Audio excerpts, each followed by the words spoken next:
Gündem oldukça sıcak, ancak ben bugünün bize hatırlattıklarıyla başlamak istiyorum. Bugün 12 Mart. 12 Mart 1971 askeri darbesinin 55. Gazi katliamının 31.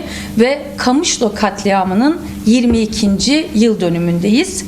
Öncelikle bu katliamlar ve darbeler esnasında kaybettiğimiz herkesi partimiz adına bir kez daha mücadele kararlılığımızla birlikte sevgi ve saygıyla anıyorum.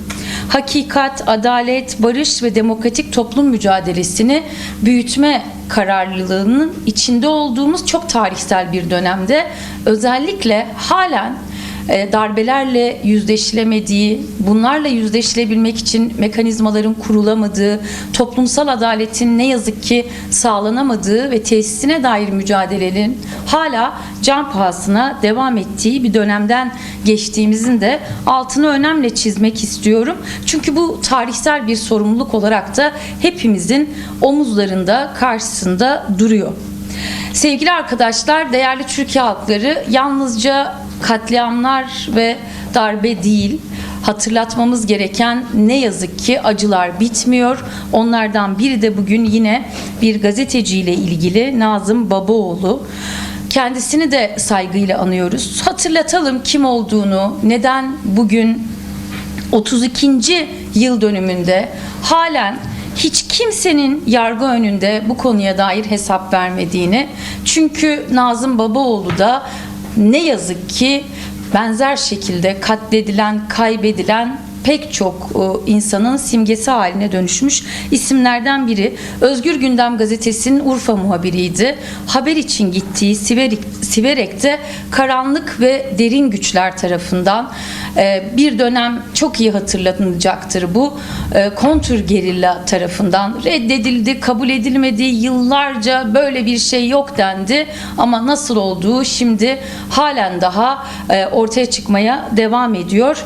İşte o güçler tarafından kaçırıldı, gözaltında kaybedildi Nazım Babaoğlu. Bugün 32. yıl dönümü, halen yargı önünde kimsenin hesap vermemiş olması bizim bu konudaki mücadeleden vazgeçeceğimiz değil, bunu daha büyük bir kararlılıkla sürdüreceğimizin ifadesi olabilir. Ancak tekrar ediyorum, hakikatlerle yüzleşme mekanizmaları oluşturulmalı, toplumsal adalet sağlanmalı ve adil bir gelecek ancak gerçekçi bir şekilde geçmişle yüzleşerek inşa edilebilir demek istiyorum.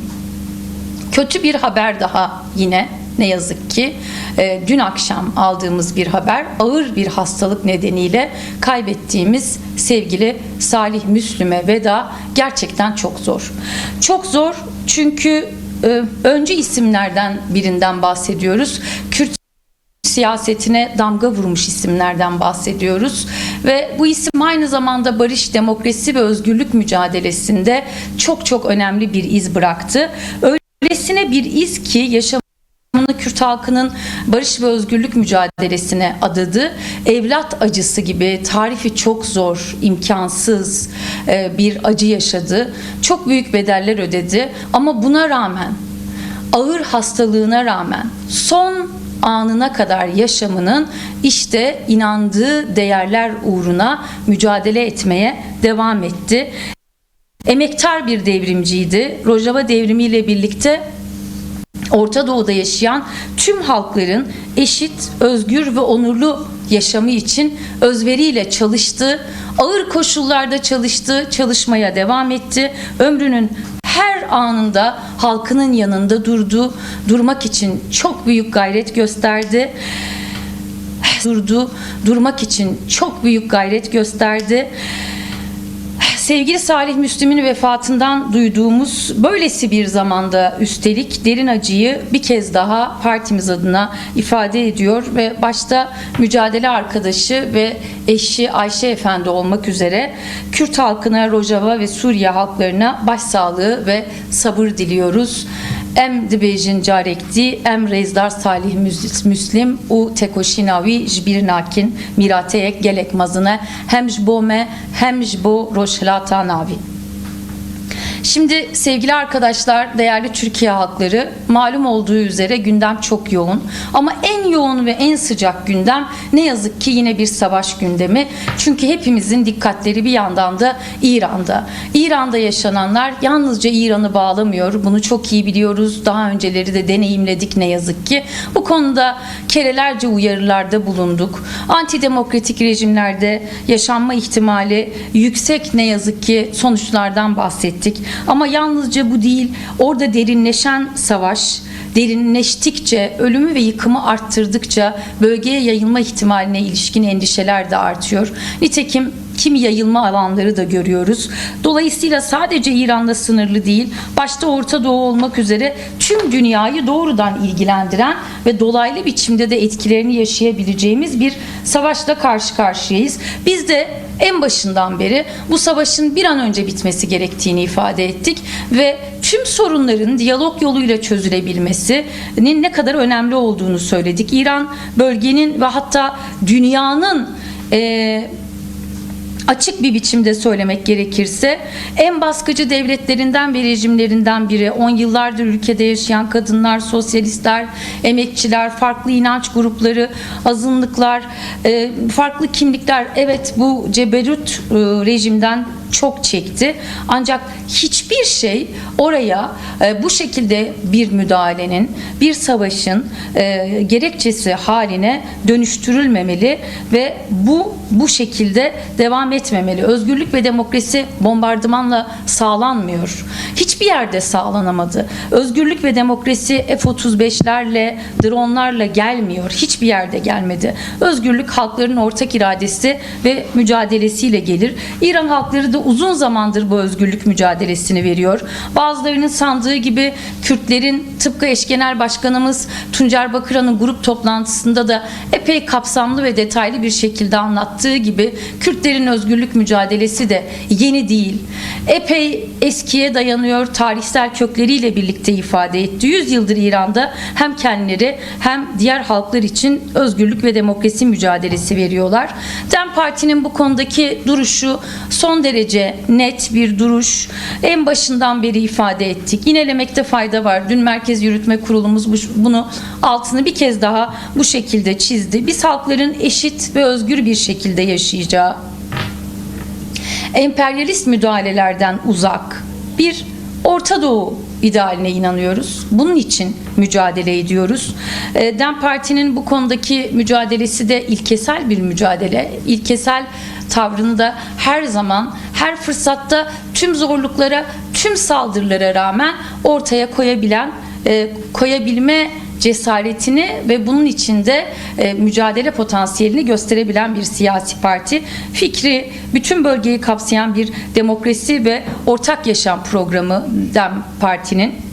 Bu konudaki fikriyatı içinde yıllardır mücadele ediyor. Bu partinin temsil ettiği bugün gelenek bugüne kadar da hiçbir şekilde savrulmadan bu mücadeleyi sürdürdü. Halkların ve inançların kendi özgünlüklerini koruyarak bir arada yaşayacakları ve bunun da hukuki güvenceye alınacağı bir sistem, başta İran olmak üzere bütün bölgemizin bize göre çözüm için yol haritası. İran Savaşı daha fazla ölüme ve yıkıma yol açmadan sona ermeli. Olanca yıkıcılığıyla çünkü devam ediyor. 1300'den fazla sivil hayatını kaybetti. Hastaneler vuruluyor, okullar vuruluyor. Bu bölgesel ve küresel hegemonya mücadelesinin bir aracı, bir parçası haline dönüştürülmeden iki tarafın siyasi ve askeri elitlerinin karar verdiği ama halkların bedelini her zaman olduğu gibi ödediği bu savaş bize şunu da gösterdi ne yazık ki, küresel silahlanmanın ne düzeyde olduğunu da gösterdi. Bu kadar silah stokunun bulunduğu bir dünyada ne yazık ki böyle sonuçlar çıkıyor ortaya. Artık bu sonuçları değil, silahları değil, barışı, gerçek, sahici, adil, demokratik bir düzeni konuşmanın zamanı ve bunu sağlamanın, bunu tesis edebilmenin zamanı. İran Savaşı da daha fazla ölüme ve yıkıma yol açmadan sona ermeli. Sevgili arkadaşlar, değerli Türkiye halkları, Bir başka önemli konu tabii savaş ve barış denkleminde konuştuğumuz, çatışma ve çatışmasızlık aralığından çıkartmak istediğimiz, kalıcı bir sonuçla hedefine ulaştırmak istediğimiz konu elbette barış ve demokratik toplum süreci. Sözünü ettiğimiz başlıkların hiçbirinden bağımsız bir süreç değil. Hepsinin iç içe geçtiği, İran'ın, Irak'ın, Kürdistan bölgesindeki gelişmelerin, Suriye'nin, Rojava'daki gelişmelerin ve neticede doğrudan dolaylı etkilerinin nasıl sirayet ettiğini birlikte yakından takip ettiğimiz bir konu barış ve demokratik toplum süreci. Daha önce de ifade etmiştik. Geldiğimiz aşama itibariyle artık hukuki ve yasal düzenlemeleri konuşmamız gereken bir aşamadayız. Konuya dair çeşitli görüşmeler oldu. Yine takip ettiğiniz gibi DEM Parti İmralı heyetimiz hem İçişleri Bakanı hem de Adalet Bakanı ile geçenlerde bir görüşme yaptılar. Görüşme sonrası görüşmenin içeriğine dair kamuoyu bilgilendirildi. Söz konusu bakanlıklar kendilerine yöneltilen sorulara zaman zaman bu konuya dair yanıt veriyorlar ama bu yanıtlar halen belirsiz yanıtlar. Bu yanıtlar halen önümüzdeki dönemin takviminin nasıl olacağının, nasıl işleyeceğinin içeriğine dair bilgiler vermeyen ya da bunları kapsamayan yanıtlar. Yine ifade edelim, toplumsal beklenti artık bu yasal düzenleme aşamasına geçilmesi ve bunun takvimlendirilmesi, bunun işte çeşitli tarihlere göre ertelenmemesi. Ne demek istiyorum? Bunu daha önce de söylemiştik. Bayrama sayılı günler kaldı. Dedik ki bunu bayramdan önce yapalım. Ramazan ayı hayırlı bir ay ve bu ayda hayırlı işlere imza atalım. Ama görülüyor ki bu süre zarfında meclisin gündemine henüz Adalet Komisyonu'na ya da işte genel kurula böyle bir takvim bilgisi verilmedi. Böyle bir takvim bilgisinin verilmemiş olması da bu yasal düzenlemelerle ilgili bayram sonrasının beklendiğine ilişkin yorumlara neden oluyor. Bir daha çağrımızı yineleyelim buradan. Yine daha önce eş genel başkanlarımızın da ifade ettiği gibi yasal düzenleme beklemeyen adımlar var. Bunları yapabiliriz.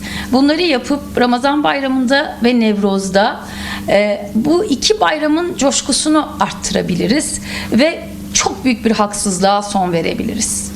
Ahim kararları uygulanabilir. AYM kararları uygulanabilir. Hakikaten daha ne bekleniyor Avrupa İnsan Hakları Mahkemesi ve Anayasa Mahkemesi kararlarının uygulanması için, siyasi tutsakların bırakılması için, ağır hasta mahpuslar neden hala cezaevinde tutuluyor? Niye biz bunları tekrar tekrar ifade etmek durumunda kalıyoruz? Bu adaletsizliği gidermek için ne bekleniyor? Yani mesela önceki dönem eş genel başkanlarımız Selahattin Demirtaş, Figen Yüksekdağ ve diğer Kobani davası tutsakları dışarı çıksa, ahim kararları uygulansa, Kobani kumpas davası inadından ve ısrarından vazgeçilse bu Türkiye demokrasisine kazandırmaz mı? Bu Türkiye'de hukukun yeniden işler hale geldiğine ilişkin önemli bir işaret olarak sayılmaz mı? Sayılır. Milyonlarca insan bu kararların uygulanmasını bekliyor. İlla bir gerekçe arıyorsanız hukuksuzluğu hukukla kapatmak için, çünkü bunlar siyasi davalar. O yüzden Kobani kumpas davası diyoruz. Buyurun, Milli Dayanışma, Kardeşlik ve Demokrasi Komisyonu'nun raporu bu aradığınız hukuki tırnak içerisinde gerekçeye son derece uygun bir alan açıyor. Son derece uygun bir zemin sunuyor. O halde neden bu inat? Neden bu ısrar diye soruyoruz ve gerçekten bu soruyu milyonlar adına soruyoruz. Vazgeçmek gerekiyor bundan. Tayfun Kahraman da çıkmalı, Can Atalay da çıkmalı, Osman Kavala da çıkmalı, Ayşe Gökkan da çıkmalı, Leyla Güven de çıkmalı, Selçuk Mızraklı da çıkmalı, Bekir Kaya da çıkmalı, Mine Özer'den de çıkmalı. Hepsi çıkmalı. Ve bunlar bir an önce yapılmalı. AİHM'in verdiği kararların gereği son derece açık. İlla bunun farklı bir şekilde ifade edilmesini istiyorsanız biz de DEM Parti olarak size çağrı yapıyoruz. Yalnızca DEM Parti değil, toplumun farklı pek çok kesimi artık bu konuda yaprak kımıldasın istiyor. Hukuk, adalet ve bu yönde somut adım görmek istiyor. Şimdi yalnızca bu mu? Bakınız, bir yandan seçilmiş, milyonlarca insanın oyuyla seçilmiş İstanbul Büyükşehir Belediye Başkanı İmamoğlu davası olarak kamuoyunda bilinen, Cumhuriyet Halk Partisi'nde Cumhurbaşkanı adayı olan tutuklu belediye başkanı yargılanıyor. 107'si tutuklu, 402 sanıklı İBB davasından bahsediyorum. Silivri'deki Marmara Açık Ceza İnfaz Kurumu yerleşkesinde görülüyor bu duruşma. Gerginliklerle başladı. Sizler de takip ediyorsunuz. Biz de çok yakından takip ediyoruz davayı. Üstelik heyetimiz de orada. Ve sonuna kadar da takip edeceğiz. Yerel yönetimlerden sorumlu eş genel başkan yardımcımız Mehmet Rüştü Tiryaki, İstanbul Milletvekilimiz, aynı zamanda Milli Dayanışma, Kardeşlik ve Demokrasi Komisyonu üyemiz Celal Fırat da oradaydı.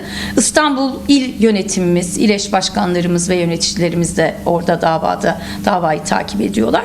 Şimdi bu açıkça demokrasiye darbe, muhalefete bir tasfiye ve Cumhurbaşkanlığı seçimlerine şimdiden müdahale olarak görülüyor. Bunu buradan ilk tutuklanma esnasında, operasyon esnasında da ifade ettik.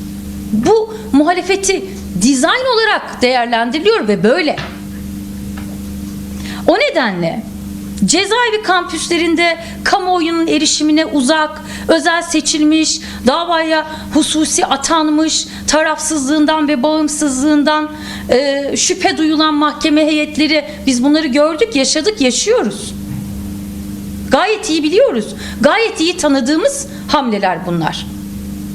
Aşina olduğumuz operasyonlar bunlar. Ama bu aşinalığın yeri değişmeli artık.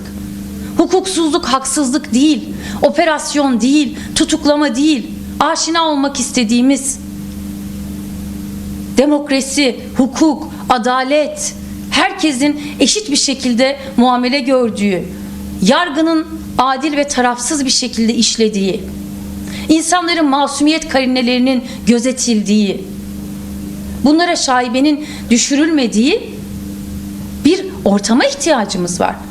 Türkiye'nin buna ihtiyacı var. Öyle keyfi duruşma düzenleri, keyfi yasaklar, her gün saatlerce devam eden aralıksız duruşmalar ki Nisan ayı sonuna kadar haftanın 4 günü devam etmesi planlanıyor bu duruşmanın.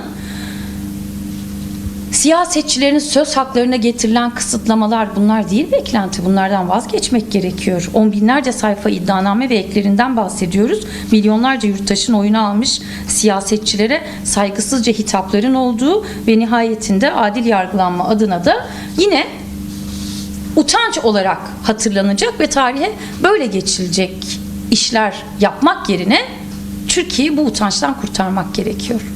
Toplamında bu utançtan kurtarmak gerekiyor. Cumhuriyet Halk Partisi ya da DEM Parti fark etmez. Hangi partiye yapılırsa yapılsın. Bunu kabul etmek mümkün değil. Bakınız, avukat Fikret İlkiz duruşmada diyor ki, iddianame diye önümüze konulan metin hukuki denetimi imkansız kılan, hacmiyle hakikati boğan, sanığın ne yaptığını değil, ne yapmış olabileceğini ileri süren bir evraktan ibarettir. 2 cümle gibi değil mi? Ama ne kadar ağır 2 cümle. Üzerine sayfalarca konuşabileceğimiz belirlemeler var burada. Hukuki denetimin imkansız olduğu bir metnin hukuki gerekçelerle yazıldığını kim iddia edebilir? Olsa olsa siyasi bir metin denebilir böyle bir metne. Nitekim bakın savunma böyle diyor. Üstelik hakikati boğan bir metinle karşı karşıyayız diyor. Ve ne yaptığını değil, sanığın ne yapmış olabileceğini ileri süren bir evrak diyor. Şimdi o yüzden buradan çağrımızı yineleyelim. Adalet Bakanı çok kritik bir zamanda oturdu bakanlık koltuğuna. Oturduğu zaman da söylemiştik. O koltuğun gereği adaleti sağlamaktır. Ve Adalet Bakanı'nın yapması gereken tam olarak budur. Mahkeme salonları siyaset arenası değil demişti. Hemen koltuğa oturduktan sonra yaptığı açıklamada milyonlarca oy almış bir belediye başkanının tutuklu yargılandığını unutmuş olsa gerek Sayın Bakan. Dolayısıyla böyle savunma hakkını sınırlamak değil, aksine bu haklara, temel tüm insan haklarına alan açması gerekir Adalet Bakanı'nın ve bu adaletsizlikleri gidermesi gerekir. Sevgili arkadaşlar, değerli Türkiye halkları, bir başka konu kulisler üzerinden tartışılıyor. Muhtemelen sizler de burada soracaksınızdır. Önden bunu Merkez Yürütme Kurulumuzda da konuştuk. O yüzden sizlerle paylaşmak isterim bu konuyu. Sayın Öcalan etrafında dönen bir takım kulis haberler var biliyorsunuz. Evdi, konuttu, statüydü gibi çeşitli başlıklarda bazı tartışmalar var. Zaman zaman yapılan çağrılar var. Ne olacak bu statü açığı, nasıl kapanacak deniyor. İşte gördünüz mü diyenler oluyor siyasilerden, yine İran'daki gelişmelerden sonra bu süreç niye başladı, bu sürecin başlamasından memnuniyet duymayanlar, işte dudak büzüp bakanlar sürecin niye başladığını anladılar mı diye serzenişler de oluyor bazen. Şimdi biz DEM Parti olarak en başından beri şöyle bir şey ifade ettik. Ekim 2024'ten bu yana, bunun öncesi de var biliyorsunuz, ağır tecrit koşullarının, mutlak iletişimsizliğin bir işkence hali olduğunu hep söyledik. Temel bir insan hakkı ihlali olduğunu söyledik ve ağır bir insan hakkı suçu olduğunu söyledik. Buna karşı mücadele ettik. O gün de ifade ettik. Kime yapılırsa yapılsın bunun karşısında duracağımızı söyledik. 27 yıldır sürdürülen bu durumun artık sonlandırılması gerektiğini ifade ettik. Sonra yeni bir süreç başladı. Ve 27 Şubat 2025'te yapılan çağrının üzerinden bir yılı aşkın zaman geçti. Bu süre zarfında Sayın Öcalan'dan temelde 2 mesaj geldi. Biri 27 Şubat 2025'teki mesaj ve o mesajda da çok önemli bir dönemin somut adımlarının atılmasının başlangıcını, startını vermiş oldu aslında. Büyük bir sorumluluk üstlenerek, büyük bir inisiyatifle yaptı bunu. Üstelik ağır iletişimsizlik koşullarında yaptı. Biliyorsunuz İmralı Ada Hapishanesi'nden yaptı bunu. O da pek çok tartışmayı getirmişti beraberinde. Çağrı nasıl olacak, görüntülü mü olacak, yoksa yazılı mı olacak gibi. Şimdi bu kritik eşiklerin tamamını Türkiye bir şekilde eşikler yarattı, eşikleri atladı. Meclis Komisyonu'nun gidip Sayın Öcalan'la görüşmesi gibi bir eşik de yaratıldı biliyorsunuz. Bu da geçildi. Eksik de olsa çok tarihi bir adım atıldı. Tüm bunların ne kadar değerli olduğunu her defasında burada yeniden dile getirdik. Ama şunu hep söyledik. Dedik ki Sayın Öcalan özgür yaşar, özgür çalışır, özgür iletişir koşullara sahip olmalı. Yani diğer aktörlerin yaptığını kendisi neden yapamasın diye sorduk her seferinde. Niye sorduk? Evet, bir ağır insan hakkı ihlali var. Bir kere bu giderilmeli. Avrupa İnsan Hakları Mahkemesi kararı var uygulanmaya. Hani hukuki boyutlarını tartışmak gerekirse. Ancak mesele bir ev ve konut meselesi değil. Burada yanlış anlaşılan bir durum var muhtemelen. Mesele açıkça şu sorunun altını hukuken doldurabilmek. Ne yapılacak bundan sonra?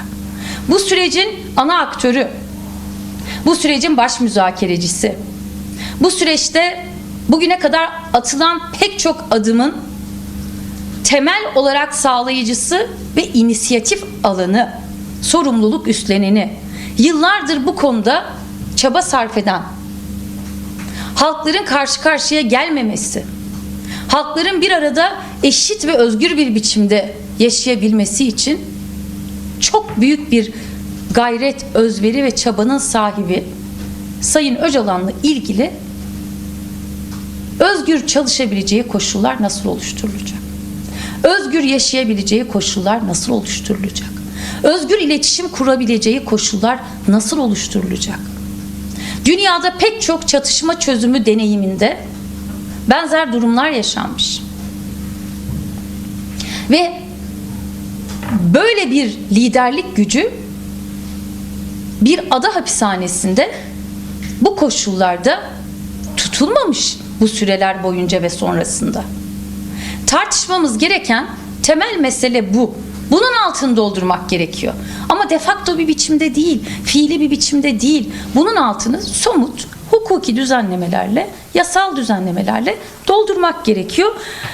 Orada bir konut yapıldı mı, yapılmadı mı? Bize böyle sorular geliyor. Buna ilişkin partimize ulaşmış herhangi bir bilgi yok sevgili arkadaşlar. DEM Parti İmralı heyetinin yaptığı görüşmelerden de bize ulaşmış herhangi bir bilgi yok. Yakın zamanda muhtemelen bayram arifesinde ya da sonrasında DEM Parti İmralı heyeti tekrar adada Sayın Öcalan'la bir görüşme yapabilir.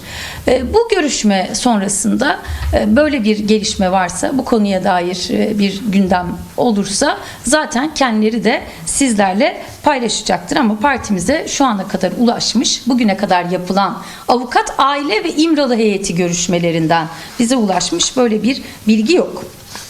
Şimdi bir başka konuya ilişkin de bilgilendirme yapmak istiyorum sevgili arkadaşlar. Kıymetli vekilimiz, İstanbul Milletvekilimiz Çiçek Otlu geçirdiği ağır bir rahatsızlık sonucu hastanede tedavisi devam ediyor İstanbul'da. Sağlık durumu iyiye gidiyor. En kısa sürede tekrar bizimle olacağına, mücadele alanlarında yan yana olacağımıza inanıyoruz. Hastaneye ulaştığı ilk andan itibaren hiçbir detay atlanmadan titizlikle ve hassasiyetle hem buradan hem oradan arkadaşlarımız takip ediyor. Bu konuda da Çapa Tıp Fakültesi sağlık emekçilerine de ayrıca çok teşekkür ederiz ilgileri için. Sağlık durumu hakkında endişelenip hastaneye giden, arayan, mesajla ulaşan herkese de DEM Parti olarak teşekkür ederiz. Milletvekili arkadaşımızın sağlık durumunun iyiye gittiğine ilişkin haberleri paylaşabilmek ve bir an önce sizlerle kendisini buluşturabilmeyi ümit ediyoruz. Biliyorsunuz bir yandan Nevroz'a hazırlanıyoruz. 21 Mart. Nevroz yalnızca bir bahar bayramı değil bizler için. Aynı zamanda mücadele sözümüzü ve kararlılığımızı yinelediğimiz ve taleplerimizi yeniden alanlardan yükselttiğimiz bir gün. Bir yandan Nevroz'un coşkusu, bir yandan Salih Müslim'e vedanın hüznünü yaşıyor olacağız. İkisini bir arada yapmaya çalışacağız. DEM Parti eş genel başkanlarından oluşan bir heyetimiz de bu arada cenaze törenine ilişkin planlama belirlenince kendisini uğurlamak üzere DEM Parti heyeti de orada olacak. Eğer sorularınız yoksa son bir bilgilendirmeyle toparlamak istiyorum. Çünkü bir yandan da kadın koordinasyonu toplantımız devam ediyor ve ona yetişmeye çalışacağım sevgili arkadaşlar. Değerli Türkiye halkları, bir başka çok önemli konu, biliyorsunuz biz 8 Mart'ta alanlardaydık ve alanlarda en çok da kadına yönelik şiddete, eril zihniyete karşı sesimizi yükselttik. Ve yalnızca sesimizi yükseltmedik, yine aynı gün kadın özgürlük mücadelesindeki ilkelerimizi birbirimize yeniden hatırlattık.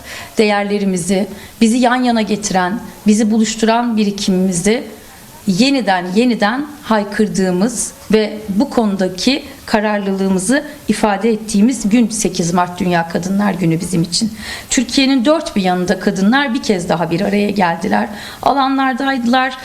Çoğu yerde yağan yağmura, soğuğa, kara rağmen o gün 8 Mart'ı taleplerini haykırdıkları ve mücadeleyi büyüttükleri gün olduğu için büyük bir coşkuyla kutlama ısrarı gösterdiler ve şiddetsiz bir yaşam talebini güçlü bir şekilde dile getirdiler.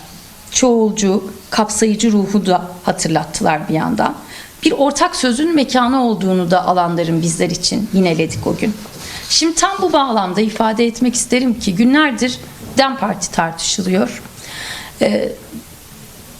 Haklı, haksız, bazı ithamlar da var.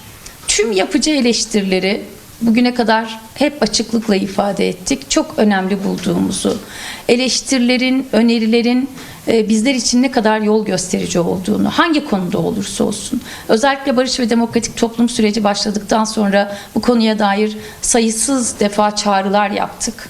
Yolu birlikte bulmak, yolu birlikte inşa etmek ve mücadeleyi birlikte büyütmek için. Bunun için alanlarda buluştuk, bunun için sokaklarda yan yana geldik, bunun için en uzak insana kadar ulaşma hedefimiz olduğunu hep sizlerle paylaştık.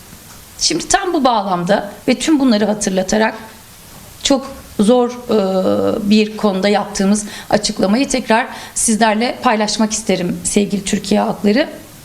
Sevgili Dilan yoldaşımızla ilgili.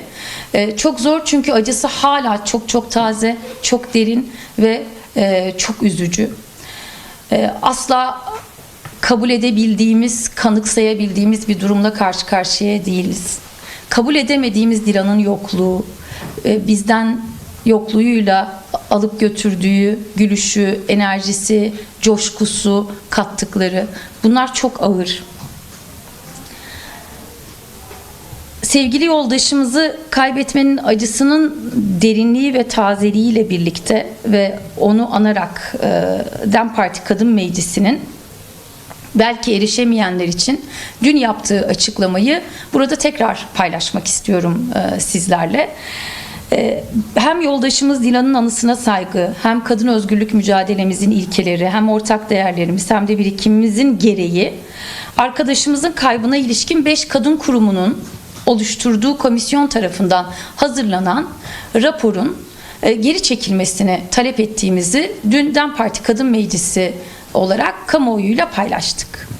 Bizim komisyondan beklentimiz, yine aynı zamanda ailenin de beklentisi ve talebi olan ve kamuoyunda bu konuda çeşitli çağrıların da yapıldığını bildiğimiz, bizim de bu yönde bir çağrımızın olduğunu da ifade ettiğimiz şekilde komisyon tarafından tüm bu çağrıların dikkate alınarak Dilan Karaman'la ilgili hazırlanan raporun geri çekilmesini talep ediyoruz.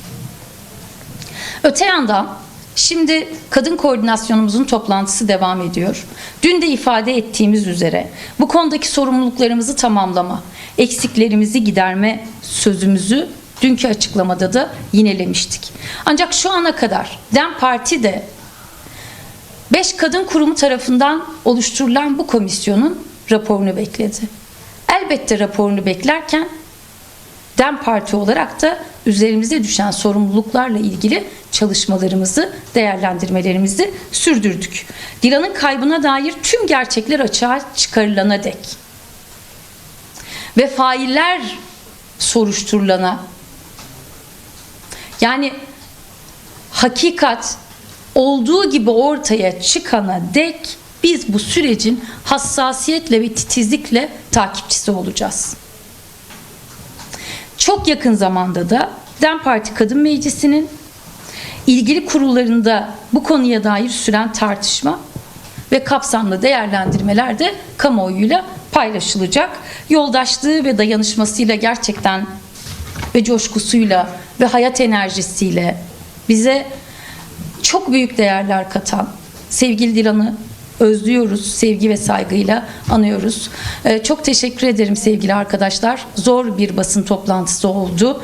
Eğer sorunuz yoksa ben hemen toplantıya yetişmek üzere ayrılmak istiyorum. Var mı sormak istediğiniz bir şey? Yok sanırım. Sorabileceklerinize ilişkin de önden bilgilendirme yapmaya çalıştım. Anlayışınız için teşekkür ederim. Değerli Türkiye halkları, partimiz